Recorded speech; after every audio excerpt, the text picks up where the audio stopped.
Okay. Well, hello, good morning. I am here Hello. with Erin Frankie. And before we get started, Erin, I would just like to ask you to give your consent to record this conversation. I agree. Thank you. It's not going to be shared, it is only for academic purposes, but still. So I am here with Erin Frankie. She is my sister, but I actually chose her for this project because Erin is an environmental economist, but she works running a company, managing a company called Eco Migrations, which does adventure and wilderness travel in Baja California. So I thought she is somebody who could find this information interesting and possibly valuable to be able to share with travelers, customers, and even just as something that she is so close to. So that is why I chose my sister for this project beyond just convenience. So I am going to share my screen.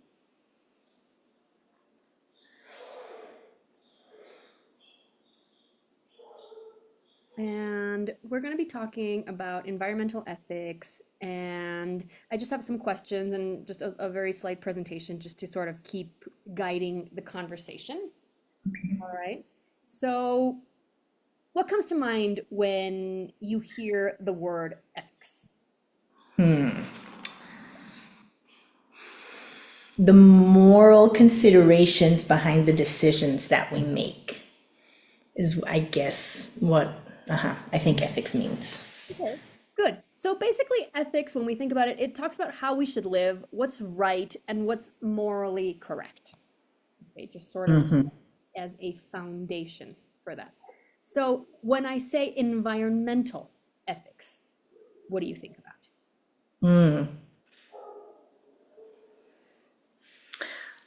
In the moral considerations of our relationship with the natural environment that we exist in and how we use it, how we engage with it. Exactly, right? I mean, so it's a branch of applied ethics, so it's not sort of, up there in like things that are, you know, Theoretical.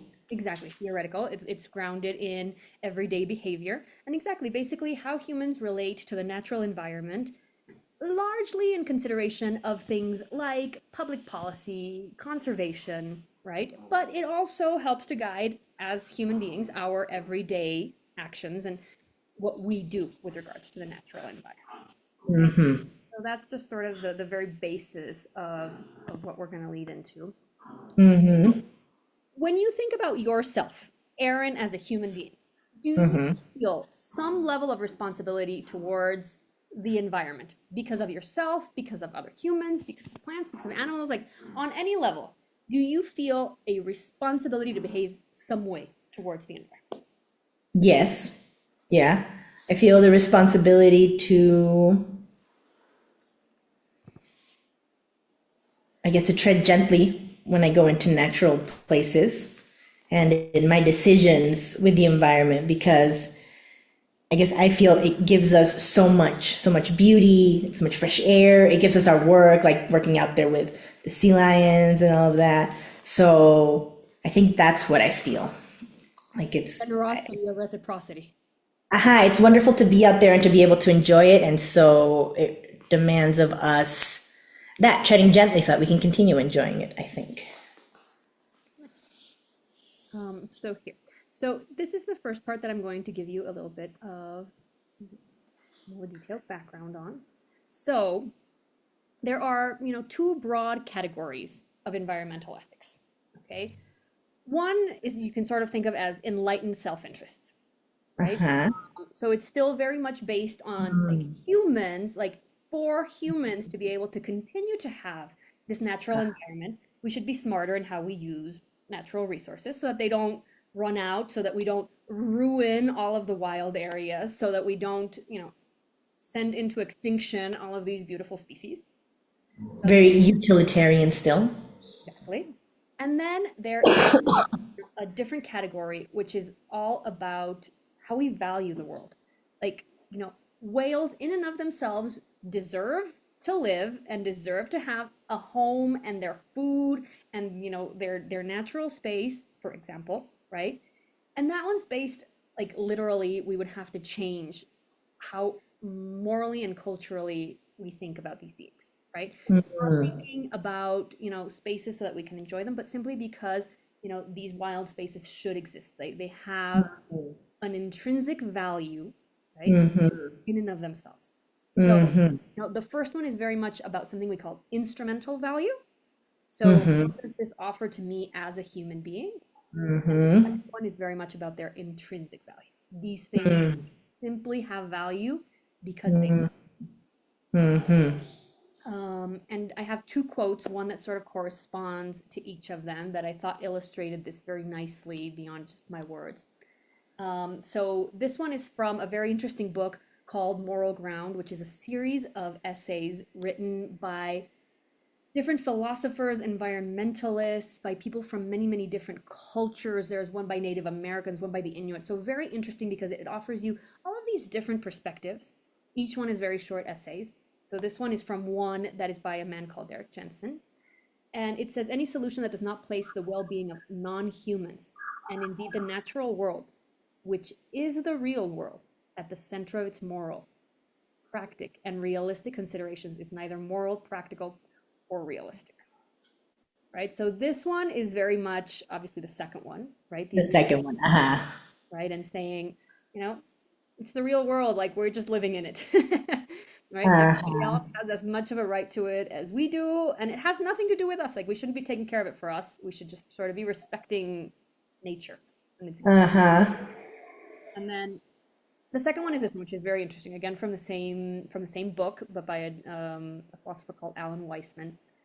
And he proposes basically that the only way we're going to get people to behave differently is using human reasons, right? Like for purely selfish reasons, everyone alive has a stake in fixing what ails the planet right now, because the future is already upon us. Our own personal survival is at play here. Uh-huh. So here Okay. I would like to ask you if you identify Uh, with one or the other more. I'm sorry, mm. but at this moment, does one of these resonate more with you? I would definitely have to say the second one, the moral and cultural transformation. Yeah. Right. Can I ask why? Like, Um, just feel like in some of the work we've done out there with whales and spending time out there and stuff, you get to see and you learn about these animals and they have culture and they have like strong family ties. And how is that any different from us, right? Like they will mourn their dead and stuff. So why shouldn't they have a space in this world, right? Like we shouldn't value like some ties and some cultures other than more than others. And so I don't know, like whales, they have culture, they have songs that evolve over generations, they remember things, the matriarchs teach others, they have like close social bonds. So of course I think they should have, I think, yeah, I think they have a right to be here and we would all be the richer for it. Like if they were abundant and healthy and yeah. that's beautiful. As I head into like the next sort of description of the more specific, I want to start with this because it's sort of it can think about this before you hear that. So, can you think of a situation where you would justify harming an individual animal or plant? I mean, for example, if it were sick and it were gonna like infect others, for example, I guess I could justify like harming, like ripping up that plant, killing that animal, for example. Okay, interesting. Yes, and that's I think a very like educated standpoint, like a very environmental standpoint. Uh-huh. So, you know how I told you there was basically two broad categories. So now I'm going to break it down a little bit further, right? Uh-huh. First one that we talked about, where we were talking about instrumental value and how we Uh-huh. use things, that's something that in environmental ethics we call anthropocentrism, right? Okay. Value nature based on its benefit to humans. Uh-huh. And here there are two different categories, right? One is a strong anthropocentrism, and that one is all about like economic well-being and short-term value. Like, how can I use this and what benefit can I obtain from it? And sort of from a point that as a more evolved species, we are entitled to do this, right? Because evolution has taken us to this point, and that's, again, I'm not saying I agree with this. I am merely The describing most selfish version of anthropocentrism, exactly, right? I mean, where you're right? just, Yes. I can use this, and how I can can use this for myself before someone else gets it. Mine. exactly, exactly. And then there's something that is called weak or enlightened anthropocentrism.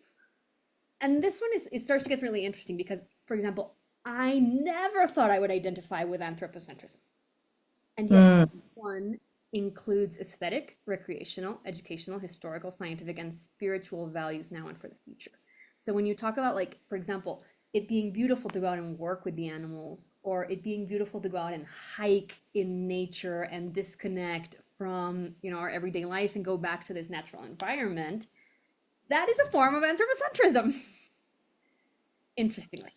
interesting. Okay, so when I'm looking at this, I look at what I said, for example, of the animal welfare, like the sentience, principle of equal consideration of interests, like, Um, but they start like merging. I mean, there's definitely, aspects where maybe you don't identify as only one. For example, Mm-hmm. for sure. I was like, no, no way am I anthropocentristic. And then, Uh-huh. but I do value these things for that. So I guess on some level, there is Uh-huh. some, Uh-huh. uh, and then Hola. towards, then we move towards non-anthropocentrism, which starts to see value for its own sake and its intrinsic value. Uh-huh. Start with something called zoocentrism, Uh-huh. harming other animals. So not harming non-human animals. Okay? And Uh-huh. this has sort of two branches. One is called animal welfare, which precisely has to do with what you were describing right now, whales of sentience. Like these are animals that feel fear, feel pain, feel a sense of belonging, have these feelings, right? Um, and so, we should be considering their interests. Now, Uh-huh. the thing about this principle of equal consideration of interests, it doesn't mean that you are always going to decide to not harm or to harm this animal. It just means that you should consider the animal's rights as much as you would consider your own. Mm-hmm. And you might, the balance might tip towards humans, or balance might tip towards these non-human animals, but it's considering them both on an equal level. Uh-huh. And then there's this principle that's called speciesism, right? Where it basically says that humans favor other humans. Humans. So they are Uh-huh. speciesists. Uh-huh. And so what it does is reject that. Uh-huh. Singer is the philosopher who is sort of at the heart of this branch of ethics. And then Of this idea of speciesism? of this idea of animal welfare. Okay. And then there's animal rights, which is Uh-huh. by Tom Regan, or I guess was led by Tom Regan. And this is a little bit more radical. Okay. It basically says, any subject that experiences life has an inherent worth and the right to not be harmed. Mm-hmm. But you start to think about this and it starts to get very, very interesting because then, you are saying basically that all animals have the same rights as humans, Mm-hmm. which starts to be a slippery slope, in my opinion, right? Uh-huh. Once you start to say that, then, then you should not be eating beef. Then you should not be, in most senses, probably even like chicken eggs or, Milk. milk. Using mosquito repellent. Exactly, because these animals, maybe shouldn't be held in captivity, or at very, very least, like you should be very, very, very aware of the conditions under which these animals are being kept, right? And then, you start to, where do you draw the line, right? If there are ants in your house, like, is it okay to kill those ants or not? Like, is it okay Yeah. to have a dog or a cat as a pet? Like, is that animal's free will being respected? I mean, once you go sort of to that extreme, like it really starts to make you question everything about Uh-huh. other animals and where, harm might be brought to these, right? Uh-huh. Um, anyway, I'm not to like, really harp on this or try to, steer you in any way. Uh-huh. Uh-huh. So that's basically what zoocentrism is. And Uh-huh. then towards biocentrism, again, starts to get really interesting because then it's all beings, whether they are sentient or not sentient, and it also considers animals and plants at the individual level. Level. So, this definitely, like, it's not like oh, like you said, this plant is now sick, so I don't want this to spread, so I'm going to eliminate it. Or even like this animal is suffering, like this animal either has a sickness or maybe was in Of some way course. or I don't know, something that caused it harm, and I'm going to you know like it's very much about everything having sort of equal rights. Now, like, don't cut down any tree, again, like talking about that slippery slope. Hmm.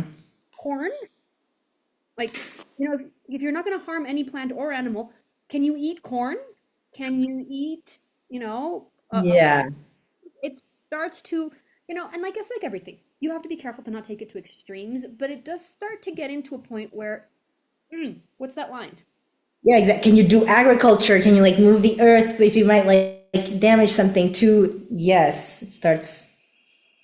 And then there's the one called ecocentrism. Uh-huh. It considers biological wholes rather than individuals, and it considers ecological and evolutionary processes. Uh-huh. For example, you mentioned the word culling, right? Ah. Example saying like, this species is out of control. Like it is now starting to destroy, plants, animals, something, right? So in Ah. parks, national parks and things like deer can get out of control. And so, they open up a season to hunt so that those can be reduced and people can take advantage of these animals for, feeding their families, obviously also for sport, but hopefully at the end of the day that animal is being, used Uh-huh. Uh-huh. right way. Um, but here it considers, if an invasive species, if it might be best to remove that species. Instead of thinking, Uh-huh. oh, this poor horny toad deserves to live, we will let it live. Uh-huh. It ends up Uh-huh. destroying an environment or killing many other animals. This individual Mhm. toad has rights, and I will let it live. Right. So ecocentrism is much more about, as it says, ecology, right, and considering Uh-huh. environmental wholes. Uh-huh. So now, sort of after introducing you to these principles, Uh-huh. you what you identify with, and I mean, great if it's one, but if it could be more than one. Like there could be, I think, situations. Uh-huh. I think there could be situations. I think I would have to identify with animal welfare, Okay. like the rejection of speciesism. I like often wondered if that word actually like existed. So it's interesting to know that there's like a whole like concept and I can actually use it out there. Um, even in things like the use of the beach where we walk our dogs, like some people are like, you can only do it with like dogs on the leash, and I'm like, well, come on, like, it's a beach. Shouldn't dogs also be able to run here and have some fun here? Anyway, tiny small example. And ecocentrism, because I think the consideration of like biological processes of a bigger environment is so much more important than like individual at the individual level. I think that's a little bit very like perhaps Buddhist in its like, but quite impractical. Yes. Right. Maybe like, are you in your attempt to help? Are you actually being part of the problem? I mean, if you can live your life that way, and if you want to like engage with all the problems of being a biocentrist, by all means, go ahead. But for myself, I think it would have sacrifice. If you want to like walk around with this, like not kill any mosquitoes, and like I don't know what you're gonna eat. Well, Fair enough, right? I mean, so I think I would agree with you that it generally feels a little extreme. it feels a little. I mean, it just feels like it would be really hard to work with. The other ones are hard enough to work with, right? Like once you can't eat anything, like how are you actually like? We're not talking about a cultural transformation. We're talking about And beyond that. Like, aha, like, it's also interesting. I mean, because we don't really question if is a lion being immoral when it hunts a gazelle. We don't really question this. So like, why would we take it to the extreme of questioning, am I as a human being immoral by you know eating a corn or by eating a cow or a chicken? I mean, and yes, there's a lot to be said for the practices behind agriculture, modern agriculture. That being said, without sort of getting into that at this moment, I aha, there's a point where if we give this consideration to other animals, then, shouldn't we have this for ourselves? So it's interesting you say that because I've heard the phrase nature has no morals. In the sense like an animal is not questioning if it's right or wrong when it's eating a gazelle. It's simply doing what it has to do, no? The elephant is not questioning if he's right or wrong when he's like, bowling over a tree. He's just doing what he's got to do. Mhm. But you would also be on a very slippery slope to extend that to humans. Like that, I mean, like nature has no ethic, no morals, but I mean, and it's also very interesting, right? Because I think at this point, for whatever evolutionary and ecological reason, human population is just so sort of out of control, right? So, I mean, we're not talking about sustaining a population which is sustainable, right? I think a lot of the problem comes from because of medicine and different things, population has exploded to a point where we don't have that balance anymore. It's not like, the lion can eat all the gazelles it wants, and the gazelles probably aren't going to finish, just because of that. There might be other issues with the gazelles going on, right? But not just because the lion ate them, right? But people, like we are just, threatening so much of the environment that, like you yeah. said, slippery slope to just say like, oh, like let's do whatever we want, like as any other animal. So, So this one I thought was very, very interesting because Aldo Leopold is this very fascinating man. He was very much at the beginning of environmental ethics, and he's an interesting guy because he started training as a forester in Yale like very early, like the first class of forestry at Yale, which was the first school of forestry. wow. Yeah. And then from there he went on to be a park ranger in like Arizona at the time when they were culling wolves. Uh-huh. And so, he found himself in the position of being a young man being put in charge of, eliminating wolves. Wow. He has this very interesting essay called Thinking Like a Mountain. I mean, he wrote a whole book where he discusses his environmental ethic. And he was a very smart man, a very well-spoken man who, puts these ideas forth in a very interesting way because it's like very non-judgmental. It's just sort of describing his experiences and it sort of makes you feel that connection to the land. Uh-huh. He describes in this essay that he, was a young man, trigger happy, right? Wanted to be able to hunt a bunch, right? And so he thought he was like doing this good thing by killing wolves because if he killed wolves, then there would be all of these, deer that people could go and hunt and have a wonderful time. Uh-huh. You can go let her in if you want. No, I just don't want him to like break the screen. I'm like preparing my Um, And so he tells the story of this one particular wolf that he killed, and he watched, the green light he calls go out of his eyes, her eyes specifically, and how at that moment he sort of wondered if he was doing the wrong thing. And it's called Thinking Like a Mountain because he eventually realized that the mountain was the only one that was wise enough to see far enough into the future that if there were no wolves, there would be too many deer, and the deer would destroy the mountain uh-huh. because the mountain had been around for so long and was so wise that the mountain could see this, right? So it's very profound. Uh-huh. And so, he started to understand that there is this bigger system at play. And so he has this thing that he called the precautionary principle. And, where he talks about the whole thing about the ecosystem working. And he says, if the land mechanism as a whole is good, then every part of it is good, whether we understand it or not. The biota in the course of eons has built something we like but do not understand, then who but a fool would discard seemingly useless parts? We keep every cog and wheel, that to keep every cog and wheel is the caution of intelligent tinkering. Intelligent tinkering. Um, so it's sort of interesting in terms of that, Mm-hmm. egocentric and really understanding that every little animal, love the unloved, right? Mm-hmm. And eventually that wisdom that they had to reintroduce wolves, The wolves, interesting.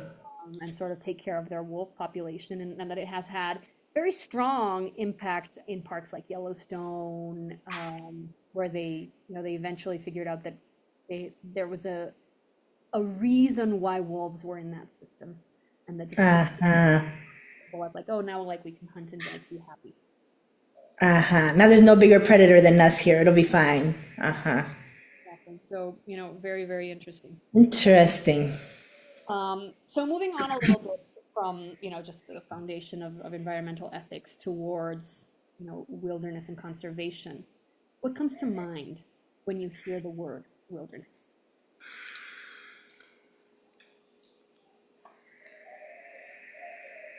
It brings to mind something that is as yet untamed, untamed by humans. Like I don't know how many untouched parts there are in more of the world, but like wilderness is a part that would be very hard to tame. Like it has thus far resisted. That's what I would think when I think wilderness. Mm. It's interesting because there's actually a lot of debate on sort of, what do we call this, right? And there's that whole What does term this mean? Uh-huh. untouched and untrammeled by man. I mean, today I don't think there's any part of the world where man, hasn't walked. Like maybe some parts of like Antarctica. Some like Himalayan peaks, no, but like some Amazonian, who knows, valleys. But other than that, Pure coincidence, man hasn't really reached, but generally it's something that, and then when we talk about it being unmodified, it's very interesting because a lot of like in the creation of the national parks, of the national park system in the US, um, it was about like returning it to its state before like the white man got there, right? And part of like the description includes it being a space where man is but a visitor, but doesn't live. And and it's interesting because it sort of disregards a little bit of the historic role of man in that land, right? Like Native Americans living on that of land course. very respectfully and very much in balance with nature. So I think, defining it in those terms becomes so tricky because again, like, white man, right? Like, and, in today's world, like, how inappropriate a definition is that to say like, where white man hasn't lived, but like, then can Indians live or not? Like, like it becomes sort of Yeah. inappropriate and disrespectful of, a society that has lived there long before, Europeans and Capitalism or the Industrial Revolution, exactly. before capitalism has arrived to this land might be a It more. was easy to get to everywhere because there were roads and trains. Um, so it sort of, we went off on a tangent, which was an interesting tangent, but I put it here because there's again an interesting philosopher called Roderick Nash. And in an essay that we read by him in this course, he described a little bit about the origin of the word wilderness and of the word wild. And I just wanted to share that with you because I thought it was so interesting. Um, so one part, do you know where the word panic comes from? Okay, so, after, sort of hunter-gatherers settled and enough time had passed that, settled life was normal for them, like they started to be very weary of the wild, like very scared of going into the forests, very scared of going Uh, out from, their safe villages and their safe society towards, that untamed part, right? And so there was Pan. Do you remember Pan? the Like, god of nature? play. And Uh-huh. they were so scared of running into Pan that it is panic. That's where the word panic comes from. It's from a re-engagement of with nature, let's say. It's a panic. Exactly. They would go out into, they had to get to a like nearby village. And so they, as they were walking through nature, they would hear the rustling of the forest and they would think it was Pan coming to get them or, to be mischievous because that's really what Pan was. I don't think I Pan, had a panic experience out there. Pan was coming to get me. I had a panic experience. and you Wow.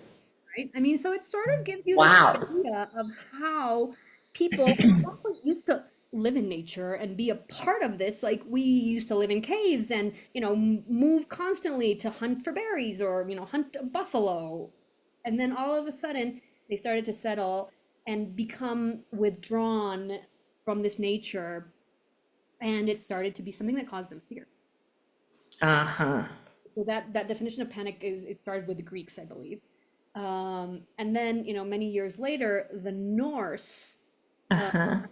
wild came from the word will. They were beings that had a strong will, right? Because they lived out in the, now that we call wild, right? But they lived out in this, like, crazy, scary place. Like, they had this strong will to be out there, and so they were willed and eventually Oh, wild. it became the place rather than the beings I mean, and it, where they it inhabited. got defined like something that had a strong will was willed. It was wild. It was wild. Aha. Ho ho ho. So like in Beowulf, it was filled of wildeors or wildors. I'm not sure how you pronounce it.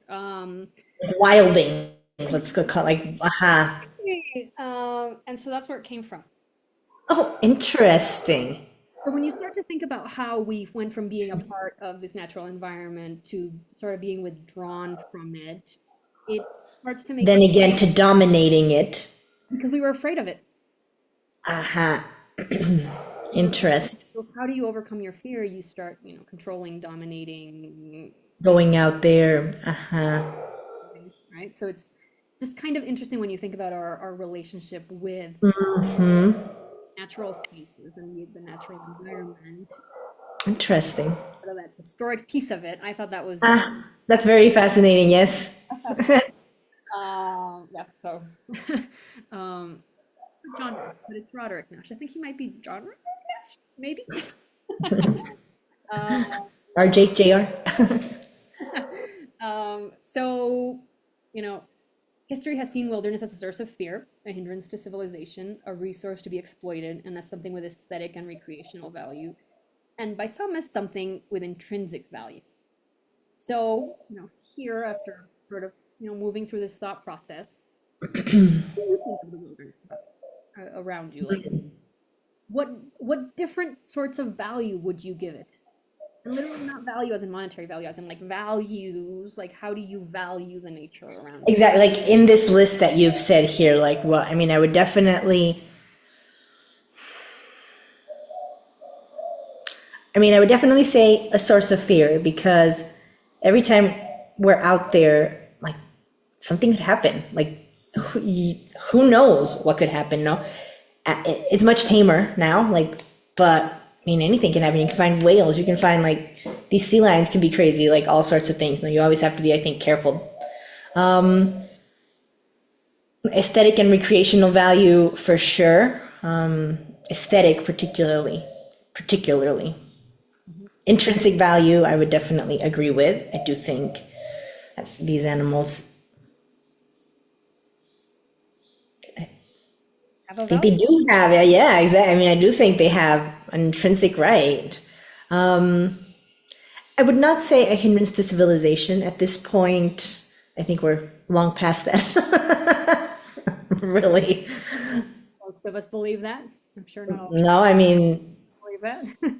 like give it enough time and like enough cities will grow and like, and I mean, you cannot avoid the fact that it is also utilitarian. Like I mean, we live objective, off try to be respectful, but I mean, let's also be objective that we do use it. it. We do use it. We have always used it, and in the end, we do depend upon it, as all living beings do. Right? Like, Can you think of any additional values that you would add to this list?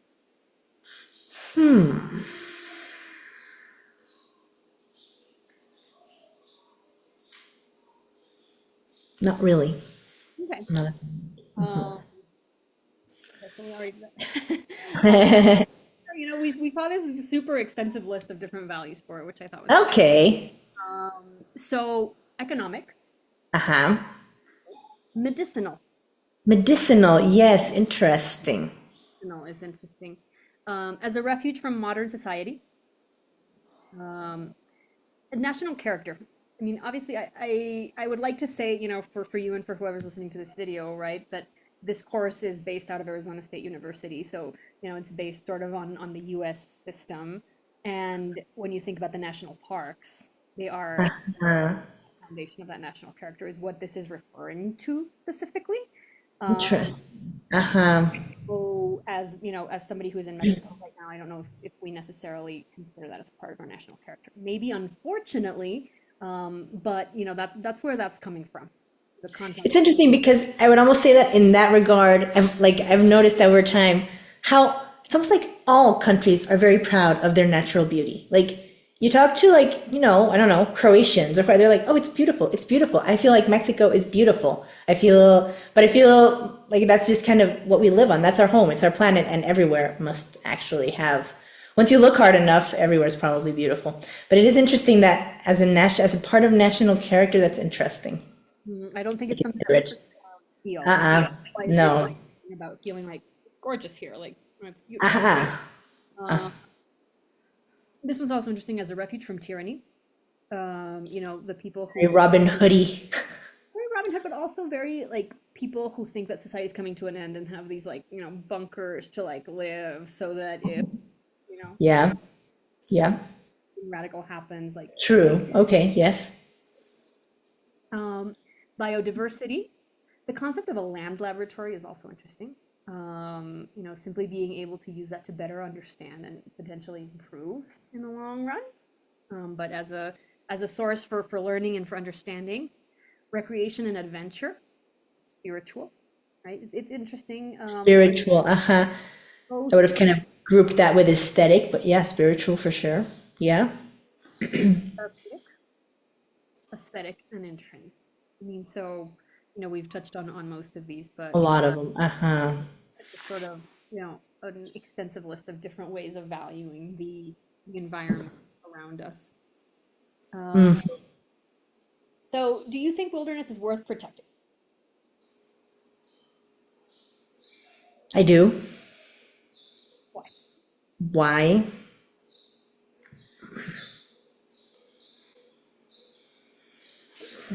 Because it's where the wild things live. I mean, because it's where we're not. Because it's where whales and sharks and other crazy things can live, where like mountain goats and, lions and stuff can live, because they can't live where we are. Like, we make that impossible. So if we're going to value one part of it and say it has an intrinsic value and I would like it to exist because of its aesthetic, recreational, medicinal, spiritual values, and we have to give it space, right? That makes a lot of sense. What about restoration? So, you know, we already ruined this natural environment. Let's assume we already ruined it. Should we restore it? Should we restore it? I mean, or let it. Should we leave it alone so it can restore itself? No, I'm Maybe. not talking about, you know, should we restore it? Should we Should take we active efforts, not passive efforts, to restore it? What do you think about that? Well, I mean, I guess it depends on the cases. For example, are we talking about a dam? Like, how would it restore without us eliminating the dam, for example? In some cases, right? Like, there might be cases where we have to take steps. Like, Okay. we might have to reintroduce the wolves into Yellowstone if we like eradicated them all. But other than that, I would be kind of weary of restoration, in the sense that systems probably tend towards balance. And if we're like tinkering with it, we might like be destroying the balance. So there's this very interesting concept. I haven't really thought about it. Like, I honestly would have said I was totally pro restoration. Like, you know, let's, you know, do what we can to improve what we have harmed. And when I encountered this concept of fake nature, I thought it was really interesting.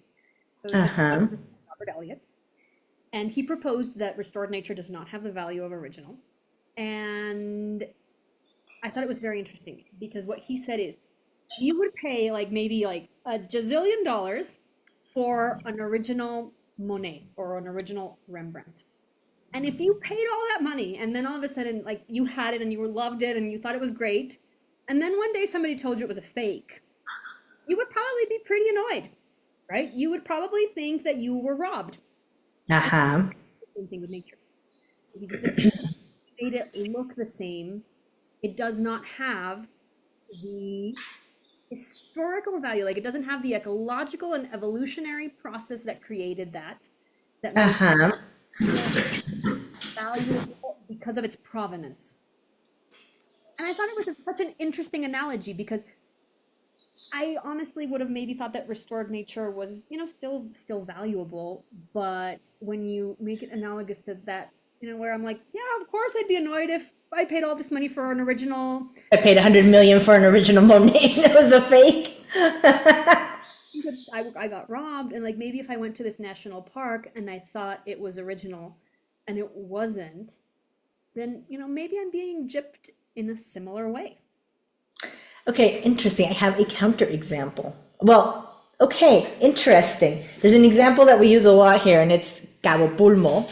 It's a dive spot. And so the story is like 30 years ago, they had fished out the place. There was nothing left to fish. They had to stop fishing because they were going out and they weren't coming back with any fish. So they stopped fishing. And I guess as a community, they decided that the way forward was going to be tourism and like letting it restore and then not fishing it, but using it for something more renewable. And now it has bull shark. It has like huge bait balls. It's completely restored. Like it has humongous groupers everywhere. And I did not feel gypped when I was out there, like with these animals. Like there was nothing about them finally being back in this place, which made me feel like, oh, That's because it's real. silly bull shark. You're no good. You're like worse than the original. There was nothing about like, that experience. It's not fake nature. It's not like restored to what we imagined it would have been. It simply was given time and it restored itself, which is kind of what I meant about like I'd be weary about like stepping in and being like, oh, we should probably add something here. Maybe we can add some of this to it, and like I'd be a little bit scared about that. But like giving it some time and letting like the nature all around it do the job of like, okay, this is a natural place where a grouper would be in, and this means that blah blah blah would be here, and then like these things would gather here, and the bull would come to eat it, and stuff like that. I feel like that would be more. That would be more of a precautionary principle towards restoration. That's very interesting because, like, right now that you're saying that, it's such a natural restoration. I'm not sure that would actually fall under the definition of restoration, or just like being respectful and letting it restore itself. I mean, it didn't even take 30 years. It was like, it didn't even take that long for it to be back to where it was. So, although I can see the cases where you would have to take steps, like the wolves, a dam, like, I don't know, others, like just Exactly. taking out your lawn for, or like, like there are things sometimes you need to like do a first step to like, set it back to base ground, like a base level or something. But Which is exactly like the example you were giving of like a dam, right? So then like imagine, Hetchy Hetch, right? I don't know, a very important dam, and you take it down, right? You decide that it's worth taking it down, and you go and you take it down, and then you decide like, oh well, having that dam up now killed all these trees, so now I'm going to plant these trees, and you tinker a lot more. I definitely think the example you're giving is a little different in that they literally just let it restore itself. So there really is nothing fake about it, because it's not like you went in and decided like, oh, like let's plant this plant here and let's put this thing here. But it is interesting, and it's fascinating how quickly that restored. Like it's sort of inspiring, makes you think hives, maybe we're not so far gone. Um, I don't think we are. Yeah. I mean, but Like it's with a very little, because so many times everything is sort of so fatalistic, right? If you think about like anthropogenic climate change and those like 2 degrees, and you're like, oh my God, we're so close. There's no turning back. Like, how do we turn back? Maybe it's not that unreasonable, and that's beautiful. but it's the human machinery that's unstoppable. It's like it's not the nature around it that's not like unable to come back. It's the human machinery that has all this like momentum going that is gonna be what's impossible to stop, no? So I don't want to extend this too much. I don't want to steal too much more of your time. No, no, that's fine. Um, Very interesting. that sounds interesting because, sort of along the same lines, I'm gonna, go back to this slide. But Uh-huh. what about de-extinction? Have you heard this term? No. Like De-extinction, bringing back the dodo? heard of. So basically, today we apparently, and I literally just learned this, I didn't actually know we had the tools, we now have the tools to, reverse extinction of species, assuming that we have viable DNA samples, right? Uh-huh. The passenger pigeon, which became extinct not that long ago. So in museums, there are feathers Uh-huh. and so biologists can go in, geneticists can go in and withdraw the DNA.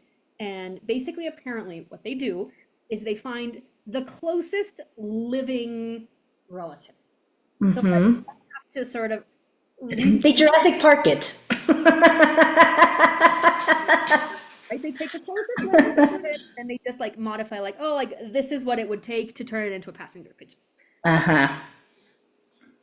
What do you think about that? Assuming, like, so that we don't go off too far. Assuming that it's a species that died because of human impact, what is your opinion on bringing it back?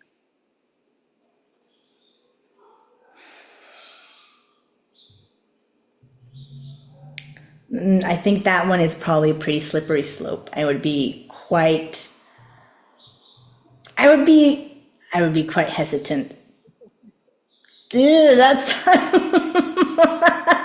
Really interesting, right? I mean, these you, that sounds very interesting, but it also just sounds like a super slippery slope. It sounds like a recipe for disaster. It sounds too good to be true. It sounds like these passenger pigeons are going to come back like killer, or like what's going to happen? Like what's going to happen in the mix? That's just going to be like, passenger pigeon. like It's also very interesting because like you can do it like genetically, like maybe you have genetically the capability of reconstituting passenger pigeon DNA, for example, right? Or Tasmanian tiger or something like that. But then what happens? Because like you now have this egg that is passenger pigeon, but you don't have passenger pigeon parents to raise it. And so, I think that that starts to be part of that slippery slope that you're saying. Like there is a part of like the culture, the instinct, the that, if, now what are you going to do? Are you going to have something else raise it, or are you just going to sort of let it, be born and, wild robot raise itself? Or, what happens when you don't have a family and a social unit that can, I yeah, sort of what are you gonna do with those Tasmanian devils? You're gonna let your dogs raise them, or like it's gonna be a Tasmanian dog, or where are you gonna put it? Where is it gonna live that it went extinct the first time and it's gonna be fine this time? Like yeah. Well, passenger pigeons, for example, those just so got pets to extinction, right? Their natural environment still exists. They just got crazily hunted, right? hunted to extinction, yes. Tasmanian tigers, not devils, tigers. People just, thought they were an inconvenient species to have around apparently and just decided to eliminate them and, you know, but yes, it is a very slippery slope. I sort of agree with you that it's, just because you can, should you? Just because you can, should you? And let's say like there's some like very good reasons for some reason. There's still some really good practical reasons why you probably like shouldn't. Like all the things you said, like what are you gonna do with it? Who's gonna raise this thing? Like where is a passenger pigeon culture or like Exactly. Like, instincts and all these things? Where are they gonna get learned from? Aha. right? How are they going to know how to hunt and how to live and how to be a passenger pigeon? Passenger. Yes. All right, so we're almost wrapping up here. So do you think spending time in nature helps people in general value wilderness more? Yes.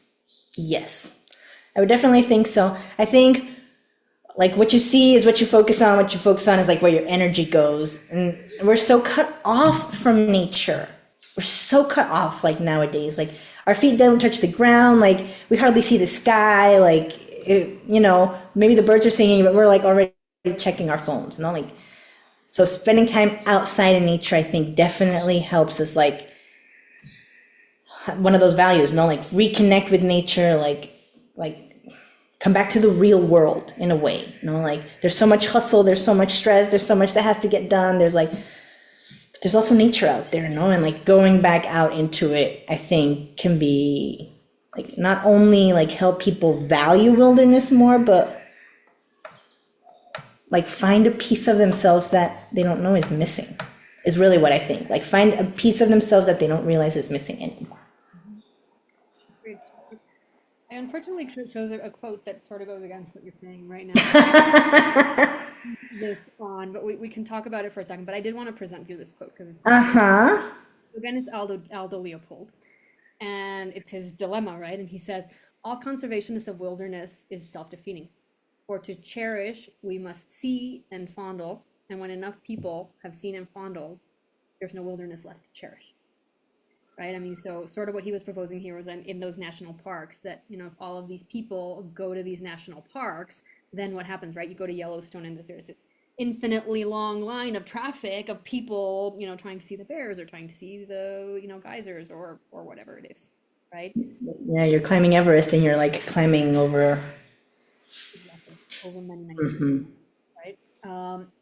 But I have to say that may be an extreme form of it, and I think what you're saying is much closer to my feeling as well, right? It's very inspiring to be out in nature, and when you go out and you see whale sharks or you see, a beautiful uninhabited island, you definitely come back and you question a little bit more what you're doing to either keep that existing or to, have it disappear, right?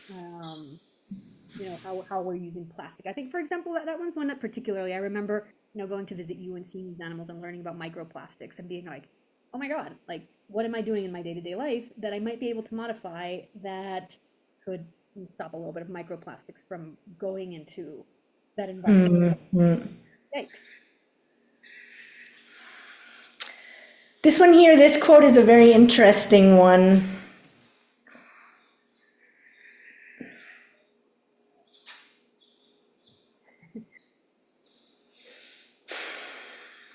But I don't think it's true. I don't think that all conservation of wilderness is self-defeating.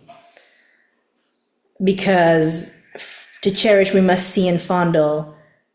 We must like see and fondle maybe a little piece of it. We must, but like there can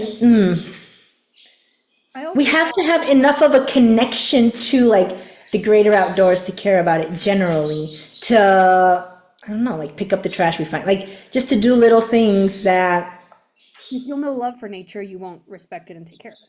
you won't take. Yes, and there's plenty of wilderness left. Like this is a humongous planet, like 2/3 of it are water. We don't even know it. Like there are mountain peaks that haven't been climbed. Like there's still wilderness out there.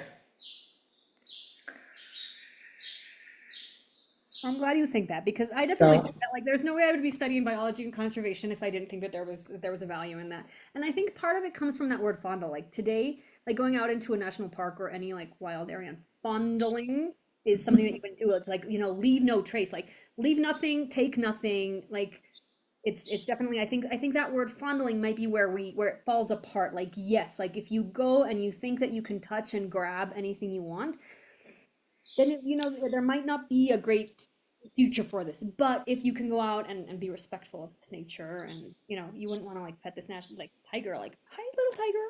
yeah, exactly. Remember, it's a buffalo. Don't touch. Yeah. This phrase seems a little bit old fashioned, to be honest. It seems like 1960s kind of like All right. anthropo optimism. Like there are no wilder like wild spots left. Like no, no, there's still plenty of wild spots left. Like there's still like plenty of wild places out there. All of us wanting to go to the same ones is the problem, no? For the selfie. That's my opinion. Well, I obviously just wanted to put these references here for you or for anybody who wanted to go back and look at those. So, a Which is the one about when he was doing the wolf culling? Which one of these? Sand County Almanac. Sand County Almanac. And this is like a reprint or something. It has to be much older than this, right? Yes, this is like the late, definitely like the 60s, 70s, I Like think. a 60s book or something. Yeah, okay. Um, Interesting. and then the one that was the series of essays is Moral Ground.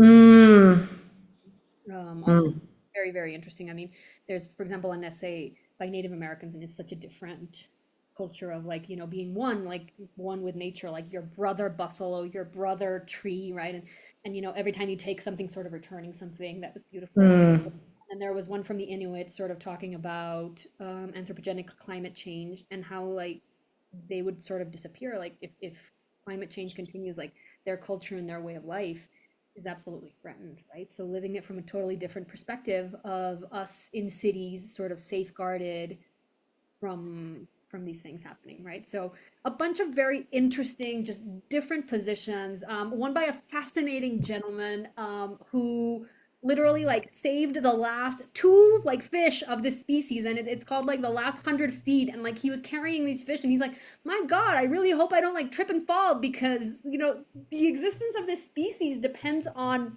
me. Like it is literally Me. in my hands the last 100 feet, right?" Um, so all these different perspectives on it really kind of. Uh-huh. Very interesting. Well, with that, I thank you so much for Cool. your time, for your interesting insights, and Great conversation. Thank you. stop recording now.